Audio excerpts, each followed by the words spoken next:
Bismillahirrahmanirrahim. Assalamualaikum warahmatullahi wabarakatuh. Selamat sore dan salam sejahtera untuk kita semua.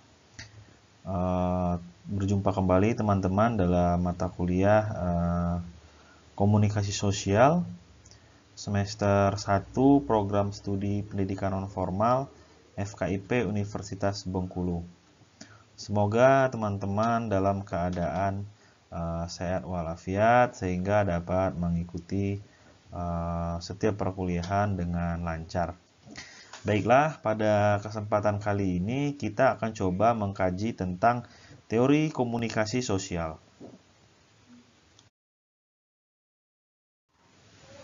Pada beberapa pertemuan sebelumnya, kita sudah mengkaji tentang definisi dari komunikasi sosial. Nah, kita akan coba melakukan flashback kembali, teman-teman, tentang definisi dari komunikasi sosial. Itu yang pertama, pendapat dari Goldstein bahwa komunikasi sosial itu merupakan keterampilan yang harus dimiliki oleh individu yang menjalani interaksi, baik itu individu dengan individu, interaksi individu dengan kelompok maupun kelompok dengan individu lainnya. Sedangkan menurut Oteng Sutisna, komunikasi sosial itu merupakan proses interaksi antara orang-orang atau kelompok sikap dan dimaksudkan untuk mempengaruhi perilaku orang dan kelompok dalam suatu organisasi.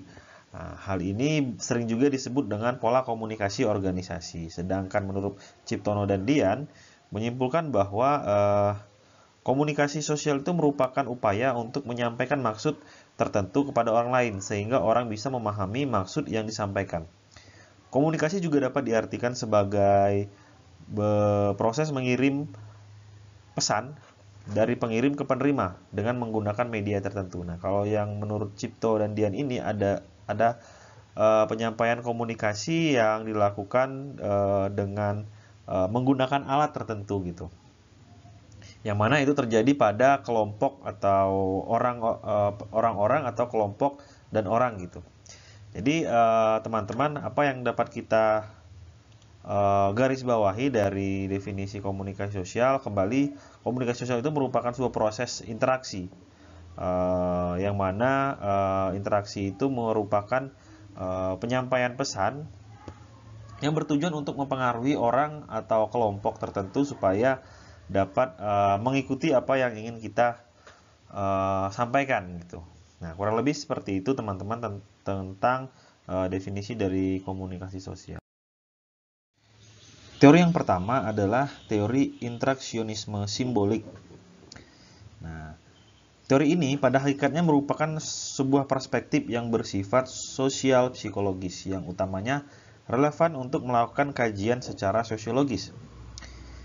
Interaksionisme simbolik memfokuskan diri pada hakikat interaksi, pola dinamis dari interaksi, dari tindakan sosial dan hubungan sosial. Nah, pada interaksionisme simbolik ini ada 3 buah premis, teman-teman, yang menjadi premis utama gitu. Nah, kuncinya poin intinya adalah bahwa manusia itu bertindak berdasarkan makna-makna. Jadi manusia itu akan bertindak ketika dia sudah memahami makna-makna yang telah diterima oleh dia, baik itu dari orang maupun dari benda. Nah, karena kajian kita pada kesempatan kali ini adalah orang, maka di poin kedua, makna tersebut didapat dari interaksi dengan orang lain. Jadi, ketika orang mengirimkan makna, ketika orang mengirimkan pesan, ketika orang mengirimkan simbol, baik itu dengan pesan suara maupun mimik wajah ataupun gerak-gerik, itu sebenarnya dia mengirimkan makna-makna yang memang perlu kita pahami gitu. Nah, kadangkala memang makna itu ketika belum selesai diucapkan oleh orang yang mengirimkan pesan, tapi kita kadang-kadang sudah bisa menangkap maksud dari apa sih obrolannya, arahnya kemana gitu. Nah, ketika itu masih dalam proses mengira-ngira atau menduga, itu masuk ke yang ketiga, teman-teman. Nah, yang ketiga ini adalah makna tersebut berkembang dan disempurnakan saat interaksi tersebut berlangsung. Jadi, semakin orang tersebut melakukan interaksi dengan si penerima pesan, maka ketika berlangsung itu pesan-pesan yang disampaikan yang tadi hanya kita dapati dari makna-makna saja, kita menduga, kemudian kita memprediksi ini arah obrolannya kemana. Namun seiring dengan interaksi berlangsung, maka makna-makna tersebut akan semakin sempurna gitu, sehingga membentuk suatu makna-makna yang bulat atau yang kompleks gitu. Sehingga apa yang disampaikan tadi, makna-makna yang sudah terkumpul dapat kita simpulkan, sehingga membuat kita jadi bertindak atas makna-makna tersebut gitu. Setelah proses ini berlangsung, maka barulah kita bertindak gitu. Nah, kira-kira seperti itu gambaran tentang premis utama dari interaksionisme simbolik. Oke. Oke, teori selanjutnya yaitu adalah teori strukturasi dan konvergensi. Teori strukturasi sendiri mengajarkan konsep tentang individu yang dikatakan sebagai aktor yang memiliki peran untuk memproduksi dan mereproduksi. Artinya dia akan memproduksi dan memproduksi ulang gitu. Struktur dalam tatanan sosial yang mapan. Jadi agen mampu untuk merubah dan menghasilkan struktur-struktur baru jika tidak menemukan kepuasan dari struktur yang sudah ada sebelumnya. Struktur merupakan seperangkat aturan, rule, dan sumber daya resources. Nah, jadi pada teori strukturasi ini teman-teman, kata dasarnya yaitu adalah struktur. Nah, kita harus mampu membedakan antara sistem dan struktur. Contohnya sistem, ketika istilah sistem itu merujuk pada kelompok atau organisasi itu sendiri dan perilaku yang dilaksanakan oleh kelompok tersebut untuk mencapai tujuan. Nah, contohnya seperti ketika dalam sistem kependudukan ya, kalau di masyarakat itu kan akan ada sistem yang memang sudah terbentuk di masyarakat yang bertujuan untuk ya macam-macam, untuk menjaga ketentraman masyarakat dan sebagainya. Contohnya RT gitu. Nah, RT itu merupakan sistem kependudukan yang ada di lingkungan tempat tinggal terdekat kita gitu. Nah, kalau RT itu merupakan sistem, kemudian siapa strukturnya? Apa strukturnya gitu. Nah, istilah struktur ini sendiri merujuk pada aturan-aturan dan sumber daya yang digunakan oleh para anggota untuk menciptakan dan mempertahankan sistem serta untuk mengarahkan perilaku mereka. Jadi perbedaan antara sistem dan struktur itu, kalau sistem itu adalah yang merujuk pada organisasinya atau kelompok dari perilaku yang berkumpul untuk mencapai tujuan gitu. Nah, sedangkan struktur itu adalah semacam aturan-aturan yang digunakan untuk para anggota agar sistem tadi dapat bertahan atau dapat menciptakan hal-hal yang baru gitu. Nah, contohnya kan tadi di lingkungan RT, maka di lingkungan RT pasti nanti akan ada aturan-aturan yang dapat berbentuk tata tertib warga dan sebagainya gitu. Nah, ini tergantung lagi. Sebenarnya kan udah ada aturan-aturan baku ya yang dikeluarkan oleh Kantipmas misalnya gitu. Nah, di RT ini mungkin nanti akan ada aturan-aturan sendiri yang dapat mereka buat sebagai bentuk inovasi agar mampu menciptakan rasa damai, menciptakan suasana yang baru, atau mempertahankan sistem yang sudah ada gitu. Nah, struktur ini tentu berkaitan dengan seperangkat aturan yang telah dibuat teman-teman, sehingga orang akan melakukan komunikasi ya berdasarkan seperangkat aturan gitu dan sumber daya yang ada gitu. Nah, kenapa orang-orang ketika dia sudah memiliki jabatan atau dalam sistem, sudah berada dalam sistem pemerintahan, dia ingin membuat sesuatu yang berbeda supaya dia dapat dikenang gitu ya, karena itulah merupakan strukturnya agar dia dapat bertahan gitu. Misalnya melakukan pembangunan ini, pembangunan itu gitu. Ketika menjelang pemilu, maka gencar gitu yang incumbent melakukan pembangunan jalan dan sebagainya ya, supaya orang itu jadi tahu gitu, orang jadi teringat gitu bahwa ketika pemerintahan ini yang memerintah itu ada pembangunannya terlihat gitu. Jadi saat pencoblosan pun masih terlihat gitu. Padahal pembangunannya dilaksanakan pada saat mendekati pencoblosan. Nah, itulah kira-kira bentuk dari ya struktur lah gitu.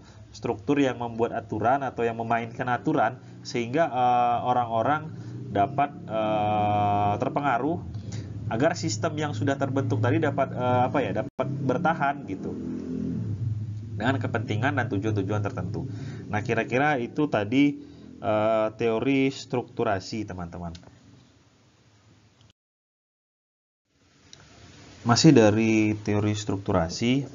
Teori strukturasi ini dikemukakan atau dicetuskan oleh Anthony Giddens, yang mana beliau ini seorang sosiolog kelahiran London, Inggris tahun 1938. Nah, salah satu bukunya yang cukup terkenal adalah The Class Structure of Advanced Society yang terbit pada tahun 1975. Nah, teori strukturasi ini, teman-teman, yang dikemukakan oleh Giddens ini yaitu berada pada dua kutub yang memang saat itu sedang kuat teorinya, yaitu berada pada kutub teori interaksionalisme simbolik dan teori fungsionalisme struktural. Nah, Giddens sendiri berada di tengah-tengahnya. Dia tidak condong memihak kepada teori manapun, sehingga yang dikemukakan oleh Giddens ini lebih ke fleksibel gitu. Orientasinya lebih fleksibel, bisa individu, masyarakat maupun gabungan dari kedua tersebut gitu, dari individu atau struktur gitu. Nah, kata kunci yang dikemukakan oleh Giddens adalah untuk memahami komunikasi dalam kelompok dan organisasi adalah dengan mempelajari struktur yang berfungsi sebagai fondasi. Giddens membuat perbedaan antara konsep sistem dan struktur. Di penjelasan sebelumnya juga sudah dijelaskan terkait dengan apa sih sebenarnya struktur dan sistem itu sendiri gitu.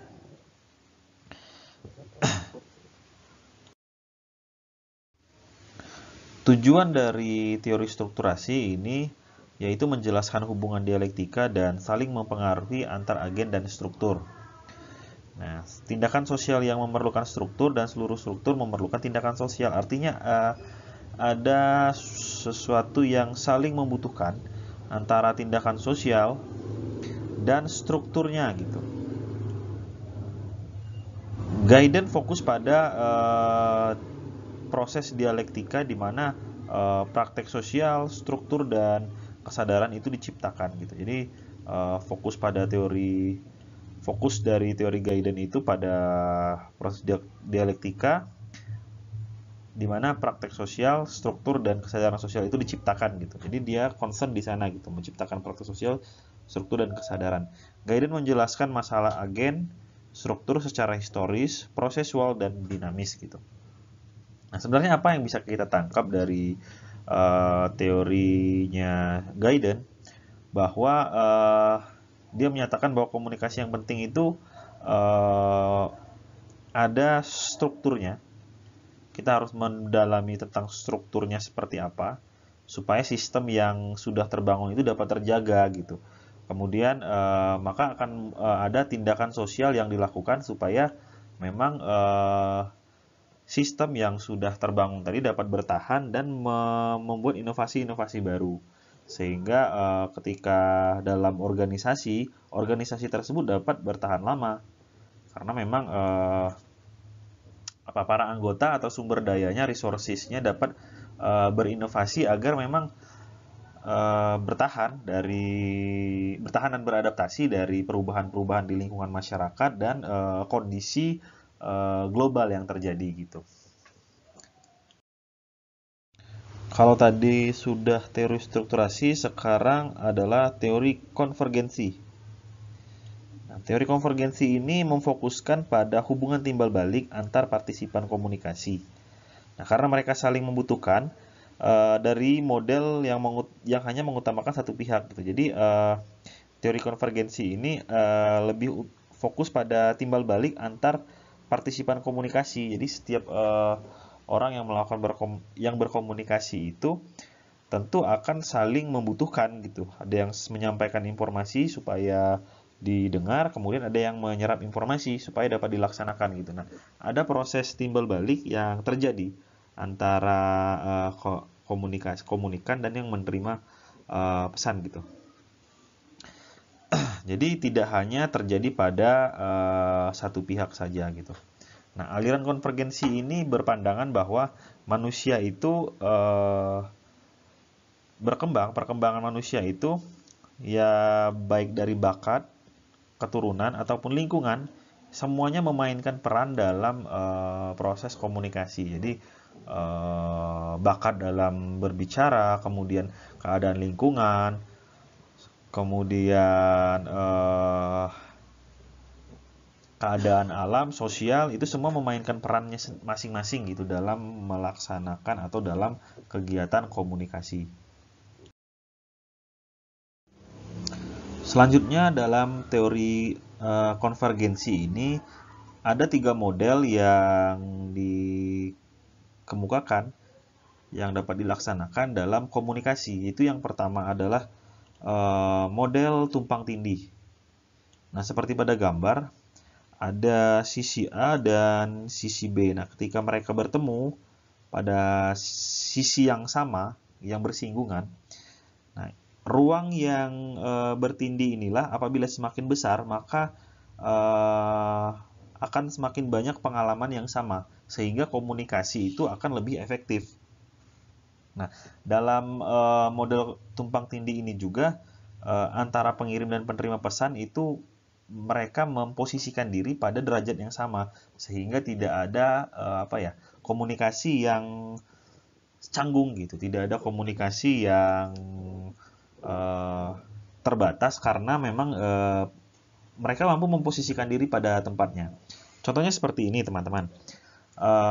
Ketika kita misalnya berada dalam satu komunitas, maka kita akan merasa memiliki kedekatan, ya karena kita ada pengalaman-pengalaman yang sama gitu. Pengalaman yang sama, misalnya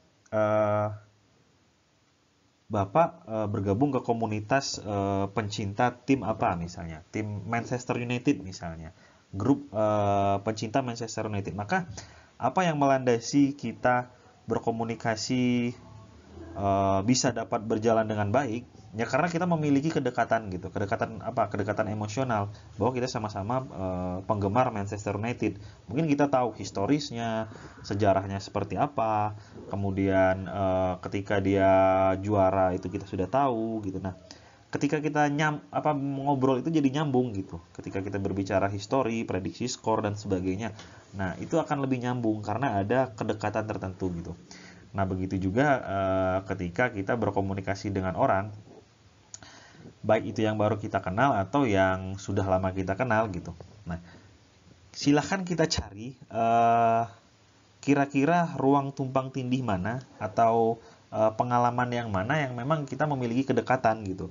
Karena memulai komunikasi yang baik itu yaitu dari kesamaan, dari adanya kesamaan, dari adanya pengalaman yang memang sama gitu. Entah itu dari asal usul, entah itu dari kegemaran, entah itu dari dari alma mater, entah itu dari latar belakang pendidikan dan sebagainya gitu. Sehingga memang ada ikatan emosional yang melandasi komunikasi itu yang nantinya dapat berjalan dengan efektif gitu. Dan kata kuncinya yang kedua adalah kita mampu menempatkan diri dalam derajat yang sama gitu. Jadi ketika kita bergabung di komunitas yang di luar pangkat dan derajat kita, maka itu komunikasi akan lebih cair gitu.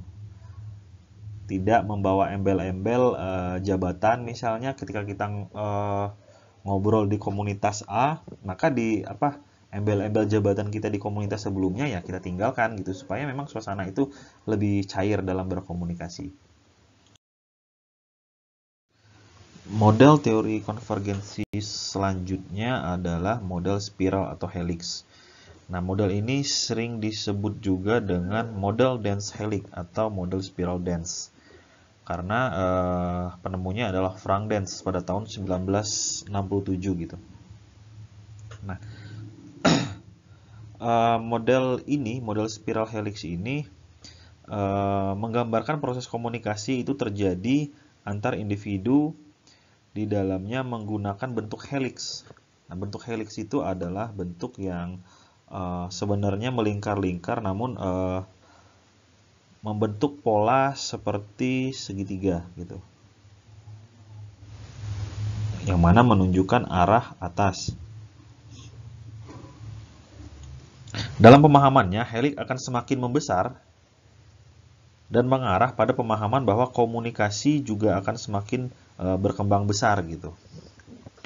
Nah, jadi ada poin penting yang dapat digarisbawahi dalam model spiral helix ini. Yang pertama, pertukaran informasi mendasar gitu. Jadi dengan menggunakan model ini, informasi yang disampaikan atau proses pertukaran informasi itu hanya informasi-informasi yang mendasar gitu. Nah, selanjutnya ada proses komunikasi merupakan hasil belajar. Jadi dari informasi yang mendasar itu tadi akan ditangkap oleh orang-orang dengan perspektif atau dengan pemahaman yang berbeda-beda gitu. Nah, bagaimana orang tersebut mengembangkan informasi dasar itu, bagaimana orang tersebut tumbuh dan berkembang atau mencerna informasi dasar itu, nah itulah yang nantinya akan menjadi proses belajar gitu. Jadi tidak mesti sama orang yang mencerna itu, ada yang mungkin cepat dan ada yang mungkin agak lambat gitu dalam melaksanakan atau dalam mencerna dan mengeksekusi informasi yang diberikan gitu. Nah, terkait dengan informasi yang hanya diberikan informasi dasar dan ada proses belajar dalam mengembangkan dan tumbuh kembang informasi tersebut, bagaimana informasi tersebut berkembang yang berkaitan dengan waktu, maka feedback-feedback yang diberikan selama proses berkembang tadi yaitu berdasarkan pengalaman yang dilakukan atau yang ditemui oleh penerima informasi itu sendiri gitu, sehingga ya semakin banyak mencoba, semakin banyak dia mengeksplor informasi dasar itu, maka akan semakin banyak feedback yang bisa diberikan dari pengalaman gitu. Nah, biasanya model ini digunakan. Mungkin teman-teman tahu ada orang yang jago dalam mengolah informasi gitu. Ketika dia mengikuti sebuah kegiatan, memperoleh informasi, dia bisa dengan cepat beradaptasi gitu. Ada memiliki kemahiran yang hanya sedikit memperoleh informasi, kemudian dia mampu mengembangkan gitu. Ya secara otodidak saja gitu. Misalnya ketika dia mengikuti pelatihan e-learning misalnya. Nah, ketika mengikuti pelatihan e-learning, tentu yang dijabarkan dalam pelatihan itu tidak akan secara detail gitu. Detail bagaimana cara mengolah e-learning. Tetapi yang diberikan adalah informasi-informasi dasar gitu. Nah, setiap peserta e-learning itu sendiri tentu akan berkembang, akan memiliki pemahaman yang berbeda-beda. Ada yang cepat, ada yang lambat gitu. Ya tergantung ke kemampuan masing-masing. Nah, berkembangnya itu tadi adalah proses belajar gitu. Jadi setelah kita mengikuti pelatihan e-learning, pematerinya memberikan materi-materi terutama yang bersifat mendasar gitu, yang dasar-dasarnya, maka kita sendiri yang akan mengembangkan gitu. Seperti apa gitu. Kita coba misalnya berapa kali kita coba, misalnya 100 kali mencoba gitu. Nah, maka kesulitan-kesulitan yang kita temui itu akan menjadi pengalaman gitu dan menjadi proses belajar gitu. Nah, sehingga nanti ketika misalnya ada e-learning tahap 2, kita bisa menceritakan kembali, kita bisa memberikan feedback gitu sejauh mana proses kita, kendala apa yang dihadapi. Nah, itu akan berbeda ketika orang yang memang tidak akan banyak belajar atau tidak banyak mengolah informasi e-learning tadi gitu. Mungkin ya dia hanya mendengarkan, hanya tidak terlalu banyak bereksperimen dalam pengembangan e-learningnya, tapi ya itu tadi, kembali lagi bahwa proses ini akan memakan waktu untuk mengembangkan informasi, sehingga memang informasi tersebut atau komunikasi yang terjadi akan jadi semakin besar gitu.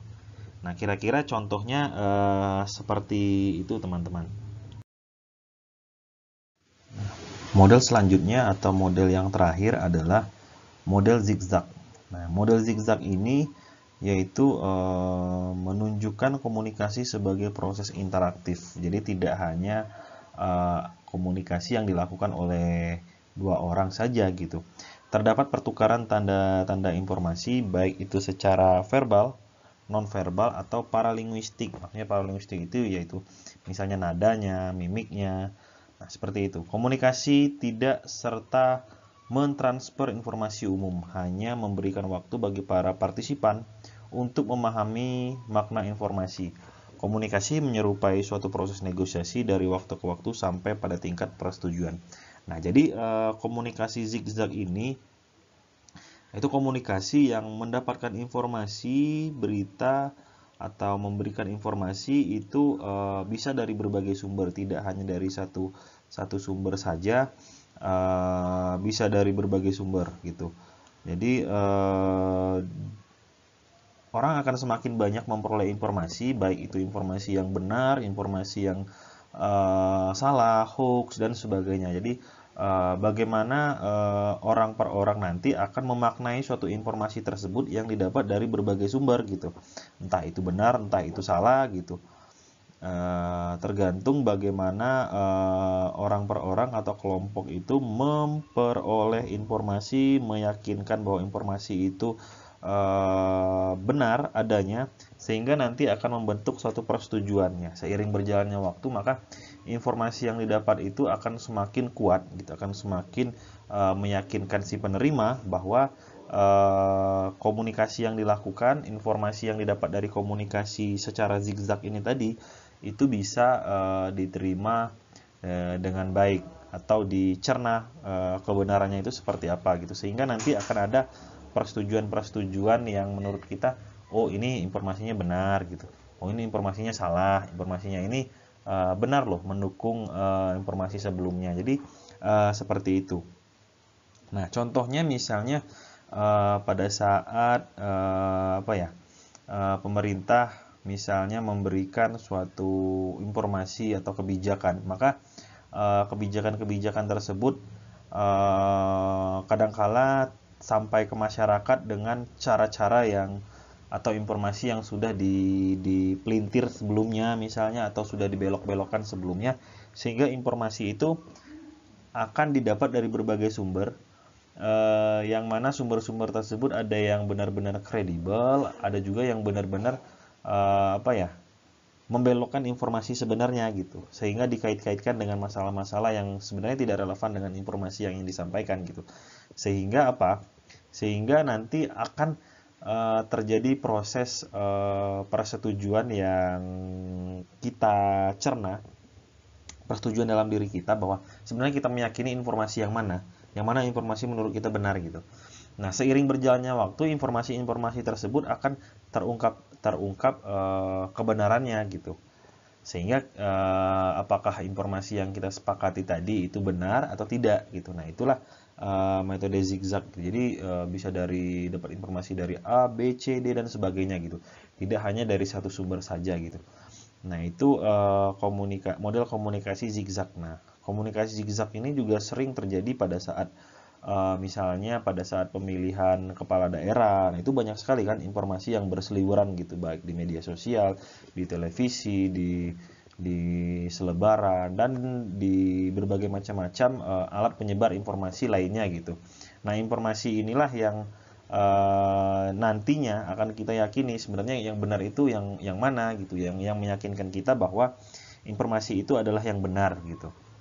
Nah, itu model informasi zigzag gitu. Kita bisa memperoleh informasi dari berbagai macam yang nantinya akan kita filter, akan membentuk pemahaman kita bahwa informasi yang kita yakini benar itu adalah informasi yang satu ini misalnya gitu.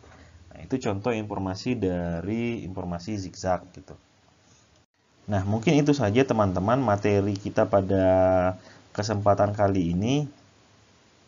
Secara umum itulah gambaran tentang teori-teori dari komunikasi sosial.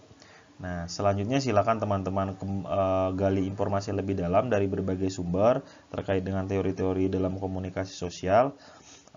perlu diinformasikan, diharapkan teman-teman nantinya akan menyimak video ini sampai selesai sehingga mendapat informasi yang benar-benar full gitu, tidak sepotong-sepotong.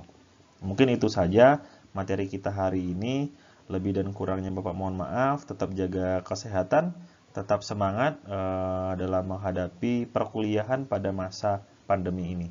Terima kasih Bapak akhiri. Wabillahi taufiq wal hidayah. Wassalamualaikum warahmatullahi wabarakatuh. Jangan lupa untuk teman-teman yang telah menyaksikan video ini sampai selesai, silahkan mengisi link absensi pada pertemuan kita minggu ini di link berikut. Bagi teman-teman ada yang ingin ditanyakan, dipersilahkan memberikan pertanyaan pada grup WhatsApp yang sudah kita buat. Nanti akan kita bahas, akan kita diskusikan bersama-sama. Silakan teman-teman isi absennya. Absen ini akan nanti akan tersedia hingga besok hari pada hari Rabu sampai pukul 4 sore. Mungkin itu saja informasi dari Bapak. Dukung terus channel ini dengan cara men-like dan subscribe channel ini. Terima kasih, sampai jumpa pada pertemuan berikutnya.